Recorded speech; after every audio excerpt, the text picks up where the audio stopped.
Hi, everyone. I'm Anya Kabarkis. I'm the department head of art, and I'm also faculty in the jewelry and metalsmithing program. So, thank you for joining us tonight. Before we move into, can you hear me? Okay, I can't hear me. Before we move into introducing our lecturer today, I want to acknowledge that this event is being held on the traditional indigenous homelands of the Kalapuya people and extend our respect to the indigenous people of Oregon and all other displaced indigenous people who call Oregon home. Our lecturer tonight, am I in the light? Sorry, there's a light I'm supposed to stay in. Our lecturer tonight, Alyssa Author, is the Deputy Director of Curatorial Affairs and the William and Mildred Lasden Chief Curator at the Museum of Arts and Design in New York. She provides the strategic direction and creative oversight for exhibitions, acquisitions of works for the museum's collection, publications, and the exhibition-related public programming. She has published widely on a diverse set of topics, including the history of modernism and its relationship to craft and the decorative, the material culture of the American counterculture, and feminist art. Her book, String Felt Thread, The Hierarchy of Art and Craft in American Art, focuses on the broad utilization of fiber in art of the 1960s and 70s, and the changing hierarchical relationship between art and craft expressed by the medium's new visibility. Her most recent exhibitions for the Museum of Art and Design include Surface/Depth, the decorative after Miriam Shapiro, which I hope we hear about today, that was exciting, and Queer Maximalism, Times Machine Dazzle, X Machine Dazzle, by Machine Dazzle, multiplication. Okay. We're so pleased to have you here with us today, so please join me in welcoming Alyssa Author.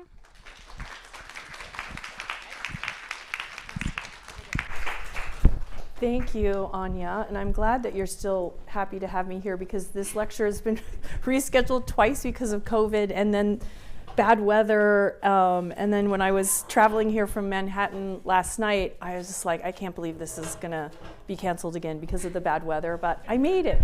And it's still on the same topic, so I'm glad you're still interested in that too, Anya. Machine Dazzle, the exhibition Queer Maximalism, just closed last weekend, and I think I was here, it was planned to be here before it had opened. So yeah, full circle. Thank you, and thank you for having me, and hello to everyone in the audience. I'm really honored to be part of the Spring Speakers Series and excited to share with you this exhibition, and then also Anya mentioned another project that I'd like to talk about as well. So let me just, I'm gonna go, there you see the poster for the exhibition and an image of MAD here. I'll just say a few words about MAD for people who might be unfamiliar with the institution. It was founded in 1956 by the philanthropist and craft enthusiast Aileen Osborne Webb. And the museum's mission was to support and advocate for artists working in underrepresented mediums such as fiber, glass, textiles, ceramics, and also the fields of furniture design, jewelry design, and textile design. And today this mission continues, and there are a range of exhibitions that highlight these fields, continue to celebrate handmaking and skilled making, as well as artistic practices that generally challenge, received definitions of what we think can count as art. This is Aileen Osborne Webb. She was also an amateur potter. You see her at the wheel there on the left, and this is the an early shot of the museum because for many, many years it was down the street from MoMA and did not move to its Columbus Circle location, which was in the first photo until 2008. And of course there was a name change. This is back when it was the Museum of Contemporary Crafts, now goes by the Museum of Arts and Design. And on any given exhibition cycle, you can expect to find ceramics. This is a historic show of the works of Peter Voulkos. On the right, a show about the textile designer Vera Newman. What else did I put in? Oh, this is a redesign of our open storage, which houses much of our jewelry, artist-made jewelry collection. And you see the drawers have been taken out here and displayed, and they've all been redesigned. They're very beautiful. So that show is up. And then we get to Queer Maximalism by Machine Dazzle, which is our most recent major exhibition. And I'll just jump in here and start with a little bit of an overview and then talk about the ideas behind it and the process of putting the exhibition together. And then I think I'll have time. I'd really like to extend my comments about the concepts behind this exhibition to 2 additional projects that preceded it and really lead up to it in terms of my thinking and what I wanted to bring to MAD, the way I wanted to see the institution really expand its relationship to this concept or this category that we call craft. So the exhibition is the first solo show of Machine Dazzle. His name is Matthew Flower. He basically goes by Machine or Machine Dazzle at this point. He's much more well known by that name. And it covers his evolution as an artist from the 1990s to the present. He landed in New York City from Colorado in 1994. In summary, there were 80 plus costumes and related objects in the exhibition that tell his story as a virtuoso in multiple overlapping performance contexts. So there's queer alternative theater, there's street parade and spectacles that happen in repeated cycles in New York City. There's New York nightlife and even beyond to other contexts. And the exhibition is spread across 2 floors. If you know MAD, you'll know it's a small vertical oriented building. You're constantly going up and down stairs. And each of those floors are about 3,000 square feet. So our major shows will take up 2 floors. The first floor, on one floor, what I think of as the introductory floor, it introduced Machine as not only a costume designer, but also a performer in his own right. And this was important because he had long been working in the field. And as anyone who knows, who's worked in theater, costume can often be, any form of design in theater can be seen as a kind of behind the scenes project, and I wanted to really take him, or job, or skill, and I wanted to take him out from behind the scenes and place him center stage as a sculptor in his own right. So it does look at his work as sort of wearable sculptures. They're presented that way, and then also I present him as a performer in his own right. There are 5 groupings of costumes. This is the introductory constellation of costumes that you see when you come into the show, and I'll show you another shot of this in 1 second. And with corresponding performance videos, plus an area that's devoted to archival material and other ephemera. And I'll go back to this first floor in a second. And then the second floor of the exhibition are costumes for a single performance. And that's Taylor Mack's award-winning production, A 24-Decade History of Popular Music. And I'll tell you more about what that performance was. Together, the 2 floors highlight the evolution of Machine's career, the wide range of performance contexts that he's worked in, as I mentioned, from the club to the street parade to the theater to film, and even to social media, because he understands that also as a kind of performance concept or context. And then a history of New York nightlife through ephemera that documents his appearances at various clubs and parties and theatrical events. And then also, of course, Machine's range and versatility as a designer, especially his forte in using found materials, very clever repurposing of mundane objects, and most significantly, their incorporation to these really over-the-top maximalist ensembles of shape, pattern, and color. So just to go back to some more installation shots, this is where the show begins. And it is a group of mannequins costumed with kind of archival costumes, and then some that were made specifically, remade for the exhibition, that were used by a dance troupe known as the Dazzle Dancers. And they were a queer performance group that appeared, I would say, like the late 90s to the early mid-2000s are their heyday, maybe even a little later, maybe into 2010. And they appeared at all kinds of different places in New York City. Clubs, parties. They were often hired by big name stars as kind of like halftime entertainment. I'm thinking of a Blondie concert where they appeared. Street parades. I'll show you some other examples. I have a video of them just to give you a feel for the style of their performances. They're not professional dancers, and that was on purpose. It was very much sort of a group of people, all of whom shared like a love of the style and flair of the background dancer in like 80s MTV or any other kind of music video. Like that is their role model. It was very much about loving yourself, loving your body, loving your community, creating a kind of joyful context wherever you are. And the style of this particular installation is key to the rest of the exhibition in terms of its joyfulness. So we repurposed a huge number of sports mannequins. You can kind of get the feel for that here, where you've got the rock climbing mannequins that are climbing on the wall. There's yoga mannequins, there's dancers, there's divers attached to the ceiling. And they're all kind of just jammed together to give you this feel. And Dazzle Dancer, everyone took the name of Dazzle, and so that's also the origin of Machine's name. And then this is also the place where he began to meet the performers that he would go on to work for, who weren't part of the Dazzle Dancers, but were part of this scene where you were meant to appear dressed or in costume, and you sort of had a reputation for doing that, and they, you had careers elsewhere, like on the stage in cabarets or other alternative kind of theatrical productions, and that's where Machine really met a lot of the people he'd go on to work with. He started out as just doing these very minimal costumes for the Dazzle Dancers, which are simple spandex things that are made to be torn off, because as he will claim with no shame, they were also a glorified strippers group. And so there's always this moment of like getting naked at the end of these performances. And then he eventually became one of the dancers. So let me, since it's 4 o'clock and everyone's tired, we'll just enjoy, this is their breakout single, disco version of the Love Boat theme song. And you can kind of get a feel for the campiness and the joyfulness of the group, which gives you a good feel for the tone of the exhibition in general.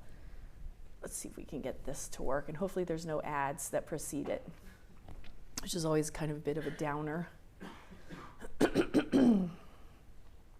This took me a couple of seconds to get it going when I was first testing it, so we'll give it a second here. Oh, here we go.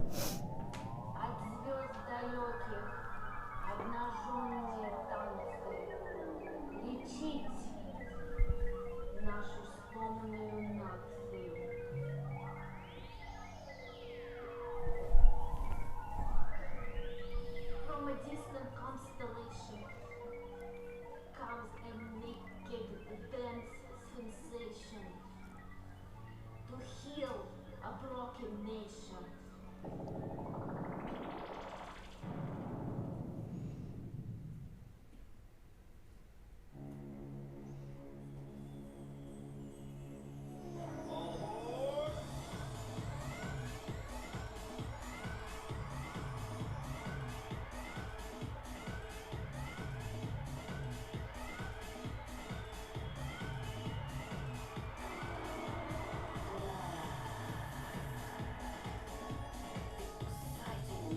You can kind of get a feel for, like, yeah, we're not talking professional dancers here, people who just enjoy the idea of getting together and doing some choreographed moves.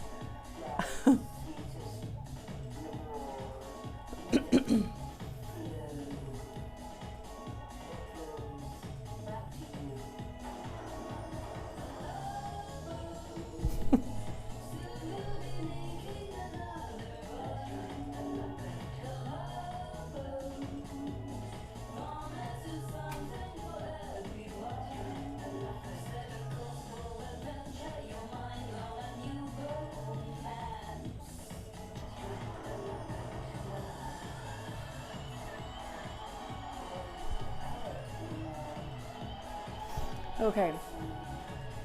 It goes on for a while, but available on YouTube if you want to watch it again. And that sort of spandex, very simple look is what Machine termed the D string. And so that's his origin into this field. This is them performing for Jeffrey Deitch's Art Parade, which used to happen in New York, I don't know, maybe like 3 or 4 times. And then on the left, a shot of Machine in the early look called the D string. Here they are again for some event. I'm not even sure what that one is. Then there's 5 constellations, as I mentioned. This is another one that focuses on just a variety of different looks and other performance contexts. So the 3 in the center, 2 of them were for a Halloween parade. That machine for 1 year was the Grand Master. This is the Village Halloween Parade. And then next to, you see the tortoise and the hare in the front, and then next to that, slightly behind it, is a costume that he created for the Easter Bonnet Parade, and he's a part of that as well. He's sort of a known figure at these street parades that happen every year in New York City. It's a wonderful red, white, and blue dyed egg ensemble, and there's then this giant headdress of the eagle, and there's a lot of red, white, and blue that shows up in Machine's work. He talks about it as a kind of different form of patriotism. And then on the left are 2 costumes made for the great cabaret star Justin Vivian Bond, and I have a detail of that. And then on the right is a costume that was made for a private client who was going to an art ball shortly after people were allowed to gather post-COVID, at least the first wave. If you can talk about post-COVID, I don't know. And that's the kind of virus there.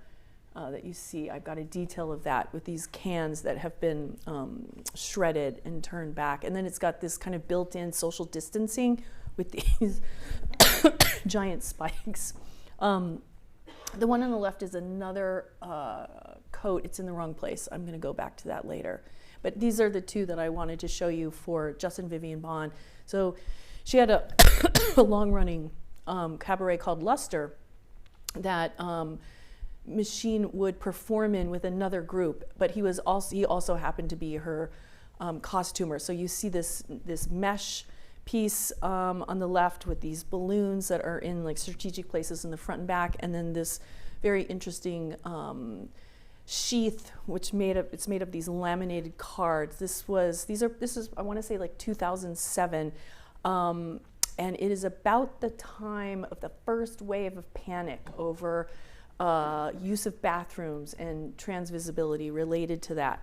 And so Justin Vivian Bond is trans, and these little laminated cards, which kind of dangle as she moves around the stage, have to do with this particular moment in like sort of the panic over the trans body.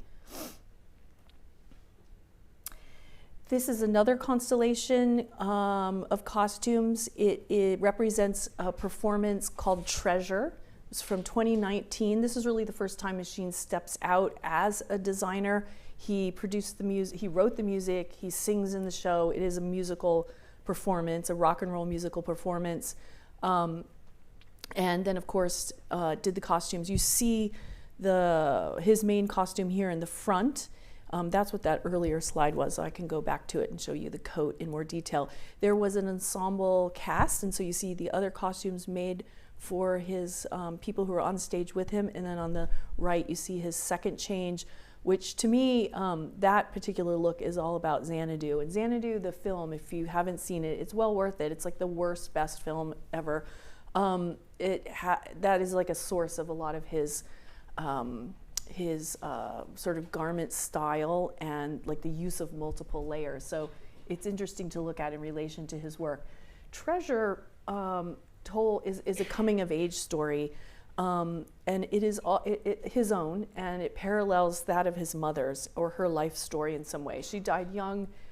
She and Machine had a lot in common, the way he talks about it. They both were dreamers. They both sought other lives or other ways of being in the world. Hers were quite thwarted from Machine's point of view, being in a marriage with 2 children, and really sort of repressing the things that she wanted to do in her life in favor of taking care of family and children. There's a moment in the piece where he talks about coming out to her. They have a reconciliation. It's a sort of moment where they come together. And then she tragically dies very shortly after Machine moves to New York City. So it's about that. There is a second piece that's being worked on now about his father.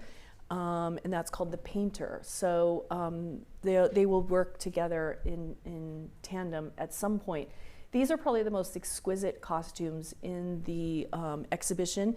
The silhouettes are either this like 70s and 80s Xanadu look, or have to do with his the time that his mother grew up. So in the 60s, like a kind of, what do you want to call it? Like, there's a lot of high school references to her cheerleading, and then the skirts. There's a lot of sort of prom-related types of materials. Let me see if I have another shot here. Oh, I do have this one. This is a sort of another example of all of the ensemble on stage with machine. And then here's some individual shots. So here's a better shot of that beautiful swing coat, which is made out of a large American flag and then festooned with all kinds of artificial flowers. The costume on the right, or sorry, the left, there's a nod to the Michael Jackson coat. That was also a huge influence for Machine growing up. And then on the right, each of these performers had these this luggage, which represented like, well, where's the farthest you can go to get away from your problems and try and start over? And of course, it's outer space. So there's even references to transcending, the world that we live in. These headdresses, I think, are some of the most beautiful that Machine has created too. And it gives you a great example of his ability to just bring together a wide variety of odd materials, taxidermy models, plastic, like the plastic butterfly on the top here. There's a sea urchin, there's a bird's nest. The neck piece is quite exquisite. It's these lilies, which also have these taxidermy sort of jaws with these very fierce teeth, but each one also holds like a Swarovski crystal. And then you've got the fabrics themselves also reference areas in the United States where his mother grew up. So the animals reference Maine, and then also the West, because they traveled around from Idaho to Colorado to Texas, et cetera, as a family. Okay, this is another group of costumes that were probably, these are the most recent ones, and they were made for a film by Godfrey Reggio. You may know him, probably his cult success is Koaniskatsi. So this is his newest film. If you know him as a filmmaker, they're very surrealist-oriented,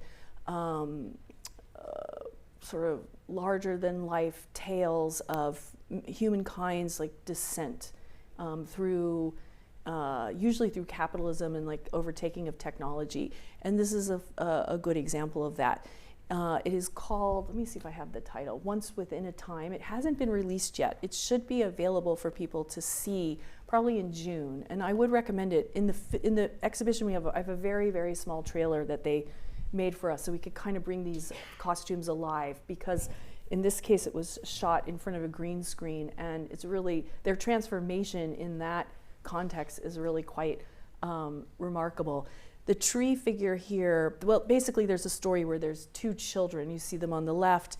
They've been tempted by this apple, which is, a literal story of Adam and Eve, but it's also the Apple computer. And there's a little door to it that opens up, and there's a salesperson who comes and sort of seduces you with the iPhone or some other form of technology. So there's this, again, this descent, sort of humankind's distancing of themselves from each other and nature. And then there's these restorative characters like this beautiful tree character here. And I have one detail from the trailer itself where this is really brought alive.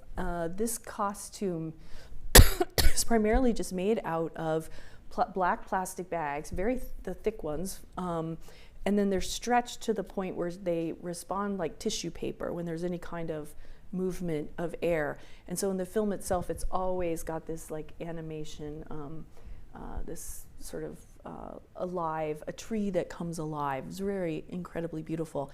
You can't see it here, but there's another restorative character. There's a shaman figure played by Mike Tyson, of all people, but he appears as with the tree and this restoration, this process of restoring humankind and nature together.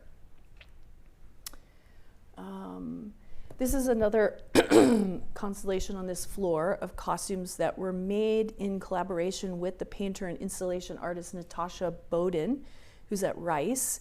And this was for the Moody Center. She produced a large kind of open, immersive theatrical space. And you see that on the left, just a small detail. You can tell that the background and the floor, they're made of these paintings and then vinyl cutouts of what looks like an overgrown, surrealist version of like a Looney Tunes garden. And then she invited a series of performers, many of whom use puppets to activate that space. So Machine was one of them. And it's a series of these costumes with these large floral headdresses. And there's a kind of funny, campy, fashion-like runway thing that they're doing, but they're always cleaning up each other's messes. So you have one that comes out and like drops all this confetti on the floor, and then you see this beautiful prop here of the swan, which is actually mounted onto a broom, and the next person comes out and sort of cleans it up. So they all have sort of these roles within the piece. It's quite beautiful, and that there's a video of that online that we also included in the exhibition. That was one of the big challenges of this show. Of course, you could argue on one hand that there's no reason to do an exhibition like this because the museum context is a static context, and these are all wearables that are made for the human body and in movement in a theatrical context. Now, of course, you can never recreate the dynamism of a live theatrical event with people in the audience very excited to be there. But I do think that these costumes can be shown in a museum context, and there's no real deficit as far as I'm concerned about taking them out of that original theatrical context, because of course they're exquisitely made and there's a lot to look at. You can only see so much of that as an audience member, right? In watching these performances, and you can, it's crucial to bring in sound and video to give people an idea of what that original context is, but the opportunity to be able to look at things for as long as you want without interruption, I think, is a real gift when it comes to Machine's works. And that makes him, excuse me, a little different than a lot of other costume designers who are working for stage productions where it really is about a shape or a color and very broad strokes, or very, what might look like somewhat crude if you were to show it in a static context as a work of art. Because it's made for the stage. But here, I think he's working far beyond that way in terms of the wearables that he makes. Okay. There's also, I included a area that is ephemera. So you see the two cases, and this is really how I managed to put the show together in the first place. I had been introduced to Machine only through a couple of costumes that I had seen, and I was very interested in them. And I was looking for something that helped move the institution slightly away from fashion. We don't do a lot of fashion shows at MAD. We've got the Met and Brooklyn that does all the couture shows. We're not going to try and compete with that. It's kind of not our style. But wearables or costume design was an interesting direction for us to take, especially with an artist like Machine, who's very open about the use of craft and its connection, the hand and its connection to the creations that he makes. But I didn't know a lot about him, his full career. I'd just seen a couple of examples, and I thought, well, if I can get 5 of them together, this could be a small show and it would be great.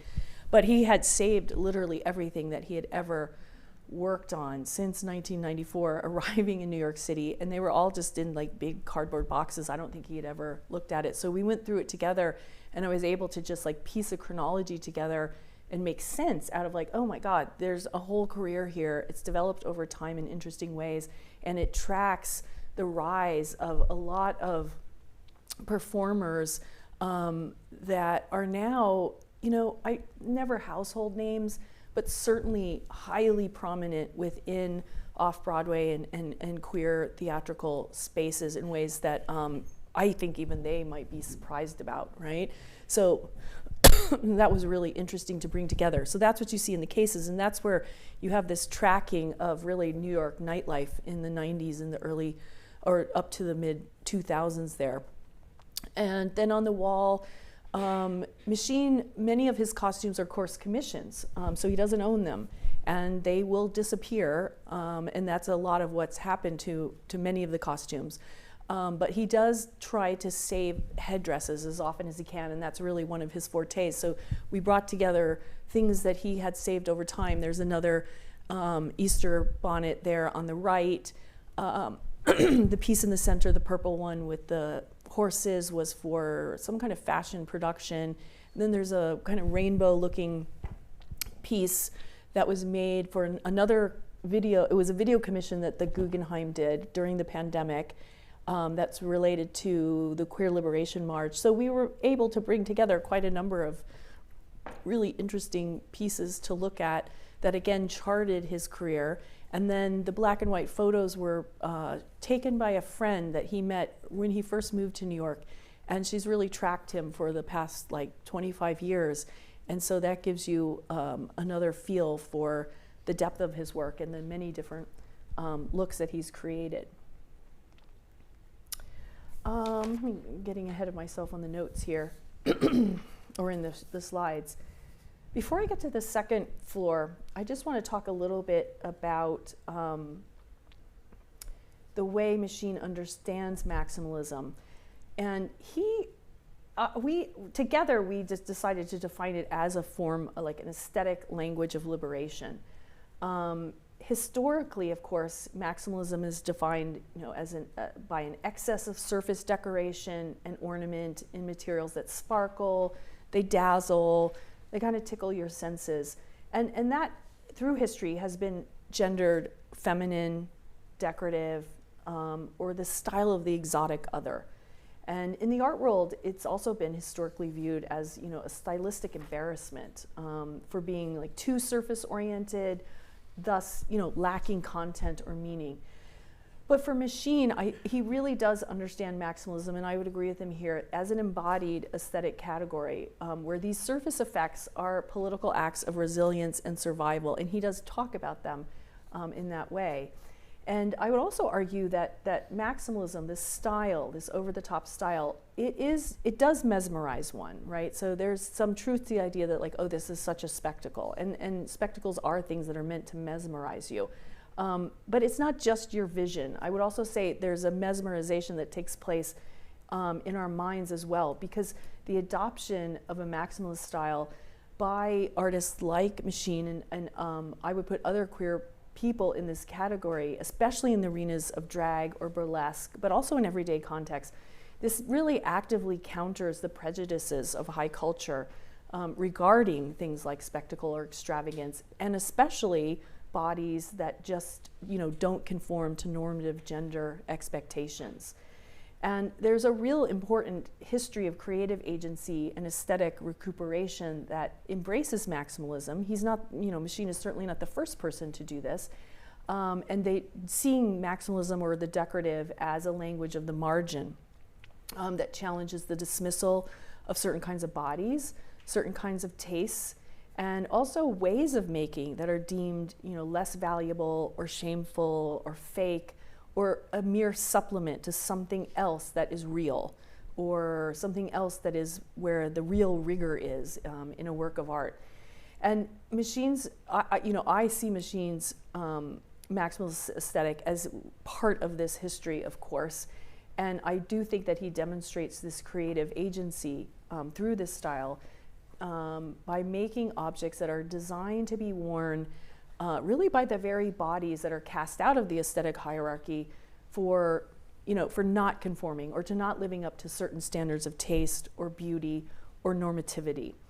And these are all things that we discussed as we put the show together and worked on the exhibition catalog, because a lot of how we wanted to contextualize his work is related to this. And I mentioned, obviously he's not the first to dive into this territory. There are some really important historical precedents. These are just two additional details from the Treasure series here to give you a feel for his maximalist style. And I just threw in a couple of them. First of all, there's the reference to the early theatrical groups, such as the Coquettes and the Angels of Light. This is an image on the right of Hibiscus, who's the leader of both of those, the Coquettes and the Angels of Light. And, you know, the kind of drag that Hibiscus and the Coquettes were about in this time, this is the mid-1960s, late 1960s, is probably more common today. But at that time, the idea that someone would do drag or appear in this way on stage without any commitment to, say, gender illusion or like gender realness was considered outrageous and quite, you know, avant-garde and provocative. So it's not about like in that day, like the devotion to like the female celebrity impersonation would have been the reigning convention of the genre. So you have these breakout stars from the Coquettes who really rejected that in favor of a much more highly imaginative gender non-conforming presentations. And then also on the left-hand side is a shot from the Theater of the Ridiculous from 1974. And that's also a really important reference for Machine. And it's still an influence that's widely felt in drag and drama and performance art at large. And so the Theater of the Ridiculous was also a rebellion against the popularity of naturalistic or realist theater and the heteronormative storylines of the day. And again, a refusal of gender illusion, and in place of that, a kind of camp send-up of theater classics, plus a range of original productions that were really quite scandalous at this moment for the way they blurred gender boundaries and sort of the open presentation of gay characters and sexuality. And in both of them, of course, both of these groups engaged in a very, very over-the-top maximalist style to make those points. Now, so this is the second floor of the exhibition, which, as I said, focused on one particular performance by Taylor Mac called A 24-Decade History of Popular Music. I'll give you a little bit of background, and then I have a small teaser just to give you a feel for the style of the performance itself. It's unusual. It was 24 hours long in its most ideal form, and it debuted in this form in Brooklyn and then was repeated once in Los Angeles. And if you saw it while it toured, because it did tour for a few years in the United States and Europe, it would be broken down into these 6 and 4 hour components, and you could buy tickets to a variety of the what they call the acts. It focused on popular songs from 1776 to 2016 when the piece debuted, and it is an alternative sort of story of the history of the US through this use of song. They are not remastered, but like reorchestrated songs. Taylor Mac is also a cabaret star and does these wonderful musical performances. And he's one of his, I think, particular gifts is his ability to reorchestrate a song to bring out what he's looking for, which is like the marginality that it might address, or it's a sort of classic queering of things that we think we already know. And turning them against itself so that you understand a different aspect and perspective. And a lot of the songs are about communities that were sort of being ripped apart at this time and coming back together through creative practices like song. So it's really, really fascinating. The piece on the right is the first costume from 1776. And Machine has a role in this piece as a performer, so he's part of the narrative as it goes through time, but he also changed Taylor's costumes on stage in front of the audience, so that helped to push the narrative along, which is very interesting. So he appears like the costume performer has an actual visibility in this piece, which I think is very unusual. Let's take a look at the trailer so you can just get a feel for the piece.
Okay.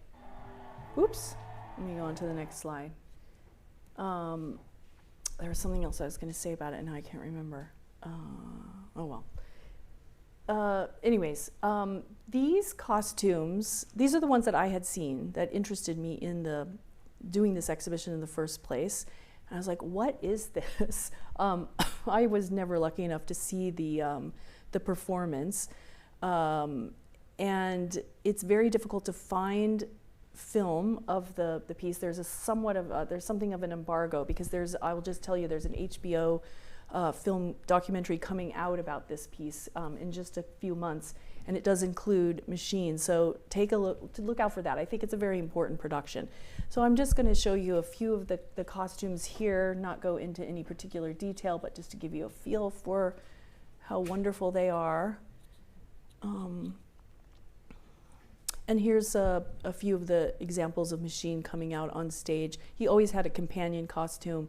Here he's dressed as the famous Mapplethorpe photograph with the bullwhip. This is songs sung by, or songs popular in the back room. So this would have been in the late 1970s, early 80s.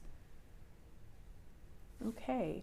So I'm going to stop there. Oops, I just threw this in because this is what he's doing right now, these amazing botanical masks, a project that I think he's going to continue, but thought you might be interested in that. And I'll just point out a few things. Anya may not have time to go into much detail about this, but I do just want to say that this is another piece of Machine at the Gay Liberation, or Queer Liberation March. This project comes on the heels of a couple of others that I did that looked at different ways this term, the decorative, is used and applied, right? To dismiss certain kinds of tastes, certain kinds of practices, ways of making. But those dismissals, those terms of judgment that we use, they always connect to certain kinds of bodies too, right? So they're always connected to the dismissal of certain kinds of bodies, whether they're women, whether they're people of color, in this case for Machine, queer bodies. So on the left is an example of a work by Miriam Shapiro, and I had done an exhibition called Surface Depth, which is the exact same thing as saying, it's a questioning of like what we think of as the surface of a thing versus the idea, right? So there's this splitting, and we tend to want to make these judgments between these two things, which totally unnecessary. And I think, right, so the appearance versus the thing itself. And for Shapiro, her turn to feminist art and her inclusion of women's textile traditions, especially quilting and embroidery, was a way that she could bring together these two things, right, in collision, and show that you can't actually pull them apart in any way. So this is a good example of her work where before this time she was a minimalist painter, and then she sort of changed and began remaking these minimalist works overlaid with this, what she would openly embrace as decorative treatment, and make that surface and those ideas the same thing. And then in the center, a project that preceded the one with Miriam Shapiro, solo show of the painter Marilyn Minter, which was called Pretty Dirty, which is exactly the same thing, right? Like prettiness is, what is that? It's a conventional, very conventional form of beauty. It's not controversial. It's not, it has no edge to it, right? And in the contemporary art world, of course, it's all about, the gold standard can still very much be about the ugly or the abject or the edgy, which is equated with critical thinking or resistance to conventionality. It's where the idea lies, or where the power and virility lies, not something that is too like sumptuous or beautiful. So this is one of her paintings. This is from 2006, which always involves kind of the underside, the gross underside of beauty and luxury, right? So this is an expensive shoe, but there's a person wearing it probably in New York, where your feet are so filthy by the time you get home after your like glamorous night out on the town, right? So she has this practice of like bringing these two things together in kind of repulsive ways, and they're always close-ups, and they're always fragments of the body, and that's part of her style.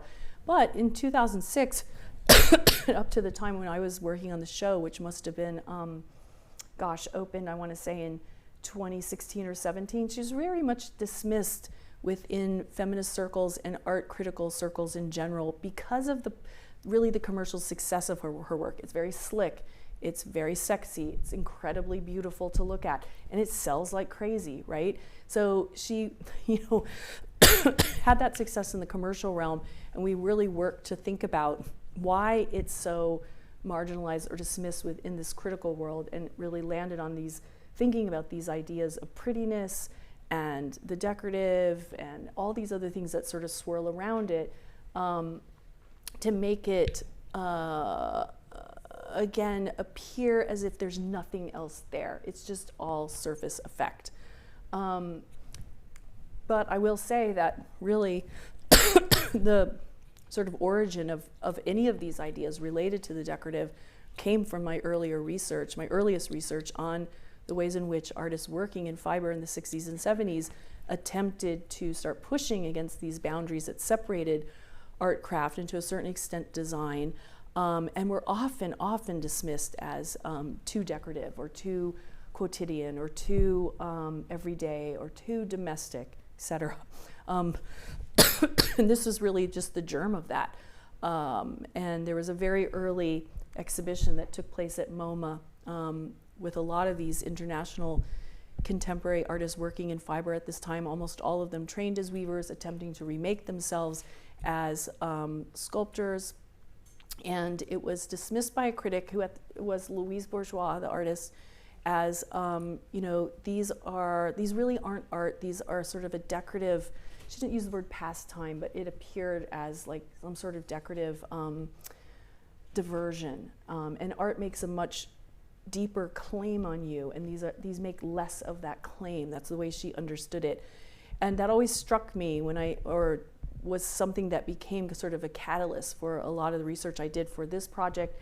And then years later, practically a decade later, started thinking about in relation to contemporary artists still grappling with these issues and these kinds of judgments, and the way that historically they have so limited us in terms of like the narrowness of the canon and our understanding of just informing our own prejudices about what's valuable, what counts as intellectual, and the ways in which these, the divisions and hierarchies that these words like the decorative or craft or even maximalism build, of course have connections to the real world, because they're also connected to boundaries and hierarchies of gender and sexuality and race. And so that was really something that mattered a lot to me, and still does, because it's fundamental to our whole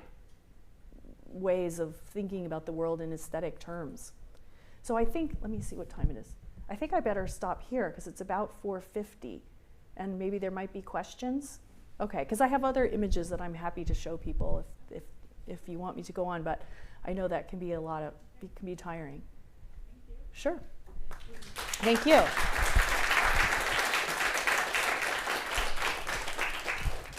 So we do have time for questions if you all want to ask. I'm fascinated by how generational this is, and it's interesting that you were working on this. It's so fascinating that you sort of started here. Yeah. And there's a lot of things going on, and to show the Cockettes, thank you, and the whole off-Broadway world, Mm-hmm. and how that all connects together. And then things like Forcefield. Forcefield out from Providence. Oh. Connected to, in some ways, people confuse Big Cave's work Mm-hmm. with that, because they also did, there was a show, the RISD Museum of the Forcefield costumes are fit in with this as well. I don't know. I do remember that now. Yeah. Yeah. And I just think it's like this connection seems to be, especially the son of it is around the time of the Cockettes. Yeah, for sure. Yeah. That happens, and I'm really glad that you've made that connection. Oh, thanks. I think a lot of That actually comes from another project, now that I think of it, because I had worked on a book and an exhibition that even came here to the Schnitzer Museum that was about the American counterculture, and I had a very small section on the Cockettes. And what really impressed me about them, I mean, among other things, was their ability to totally collapse their work and their lifestyle, right? Because they're living communally. They're not even costumes. Those are literally their clothes, right? So to even make that distinction is wrong. Like there's a total collapse there. And that was really interesting to me because they're building a civilization from the ground up, from scratch, together, right? And so the whole exhibition was about artists, collectives that tried to do that, are very interested in, are motivated by that idea, right, in the American counterculture. I don't know why I didn't think about that until you just mentioned it, but yeah. So when I saw when I saw Machine's work, I knew immediately that that was a source, you know, historically, that he could be seen in that tradition. Absolutely. Mm-hmm. Yeah. Mm-hmm. Thank you for this fascinating talk. One point that was very interesting for me is this relationship between art and crafts. And I was wondering, how do you read this relationship now? If you still see this hierarchy, how much this hierarchy has been challenged, Mm-hmm. especially how you try to present this relationship Yeah. at the museum. Yeah, so that's interesting. There's a lot of ways to answer it. I'll go back to this because I was just talking about it with a student here earlier. With the feminist artists who very self-consciously, probably the first in the 70s, began to look at this hierarchy as something that is absolutely not natural. Like I think many of us, well, maybe not speaking for this audience, but it's not unusual to meet people. I meet them all the time at the museum who do believe in that distinction, right? And for whatever reason. And for these feminist artists in this period, they targeted that as something that is not a given, is not naturalistic, totally constructed, and the consequences is that it has allowed a history to be told of art that excludes women's practices almost completely, right? So they politicized that hierarchy for the first time. And you have a really interesting legacy going to the present of artists who pick up on that politicization and is now a subject of their art, right? So it continually fuels the way in which we think about textiles. The artists that use textiles often refer to these boundaries and how to challenge it, and it's something that really interests them. The museum does, I think, for much of its history, was not interested in that particular kind of challenge. These are artists that aren't coming from medium-specific worlds like weaving or ceramics or whatever, and it had been devoted to that since its beginning, right? So it almost, like, these movements were just, they were happening and they were very, very important to the art world that we live in today, where the boundary between art and craft is much more blurred and artists work more comfortably on both sides of it.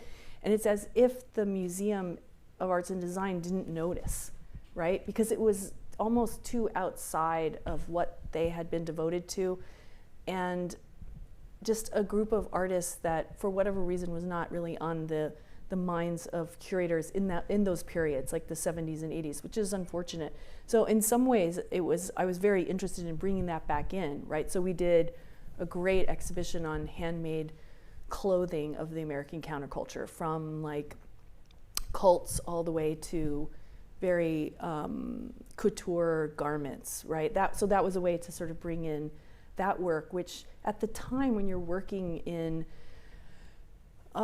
textiles or ceramics, the last thing you wanted was to be compared to someone who was a hippie and making crafts, right? Because there's this great craft revival in that time period. The same thing would have been for a lot of these artists when they may have looked at feminist work at this time. Like, the last thing they wanted was to be associated with the domestic realm or women's work. That their whole way of like remaking themselves as a legitimate artist was to distinguish themselves from all of that work. So they're in conflict. They're in serious, these worlds were in conflict, right? And so now it's really about, I think personally, bringing all those histories back in, because there's some of the most interesting craft histories that we have, and that radically changed the art world for the better, for the artists that the museum initially opened to support, right? It's really changed things. And so I can't completely criticize the museum for, quote unquote, ignoring. I just think that they were working to legitimize these fields in a way that forced them to distance from, like, oh, what's happening in the feminist art world, that's not really us, or what's happening in the world of the American counterculture, that's not really us, because these aren't skilled artists, or these aren't really weavers, or these aren't really quilters. There was those kinds of issues that I think mattered a lot to the audience that they were catering to. So in one answer to your question is that, yeah, the politicization of that hierarchy is something that drives a lot of contemporary work at this moment. So it's visible and people talk about it in ways that we're just getting around to with by the 1970s.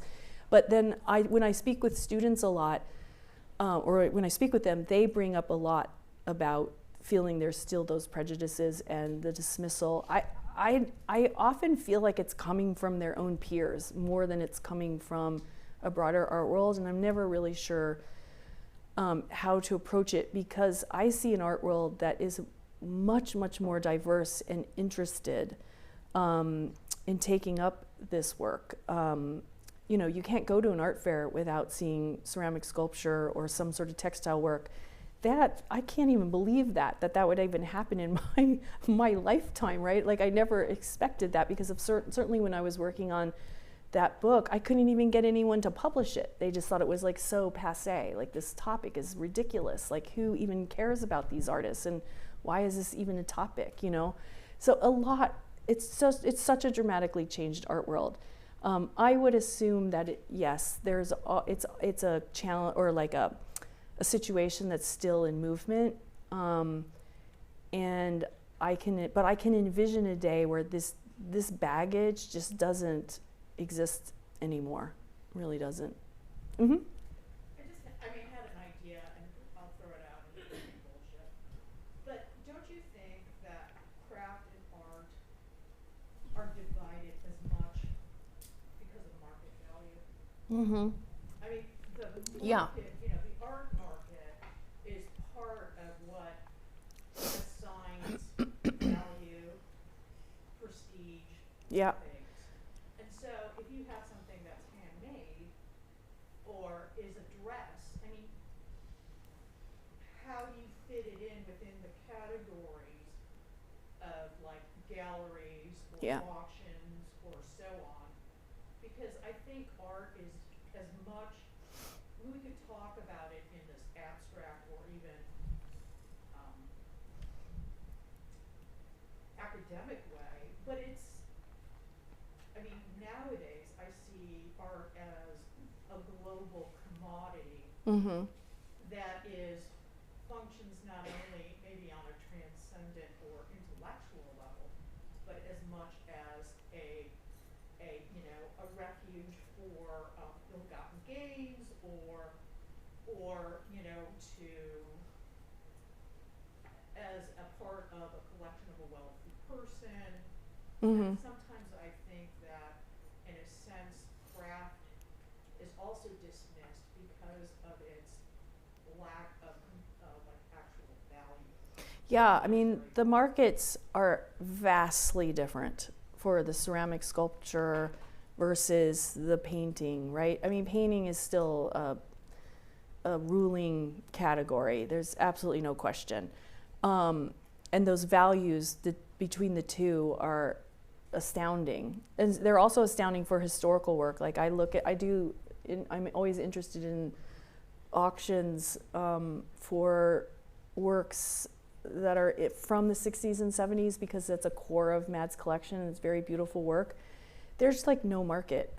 It's really shocking to me. And it's a lot because they're not known.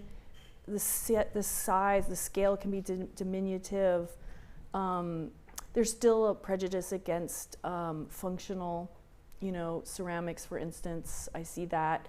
The prestige factor, you bring that up, and I think that's an issue too. And it will take time on that level to create those markets, and then also just to get collectors more interested. Although, when it comes to textiles, and I do see them in art fairs all the time, people are buying that work. So that's interesting to me too. Like, okay, there are people, and there are dealers now that I talk to in New York that are very committed to that field, and taking on estates, which is also very important, right? So estates that haven't seen, that work hasn't seen the light of day in 30 years, and suddenly there's a dealer who's interested in creating a market for that, and that might take 10 years, but I've seen it happen, and it makes a really big difference to the broader field. I mean, we've seen that recently with definitely Annie Albers, definitely Olga de Amaral, definitely Lenore Tawney. Like, it can happen. I just think it takes a really, really long time. And the person who picked up the estate for Miriam Shapiro, sort of at the beginning phase of that, and I talked to him a lot about it, and you know, she had completely fallen out of favor, like a lot of artists in the 80s who were doing very heavy pattern and decorative work, just completely eclipsed by neo-expressionism, and I think a lot of the works I was showing, borrowing from museums, really hadn't been exhibited since they were probably made, right?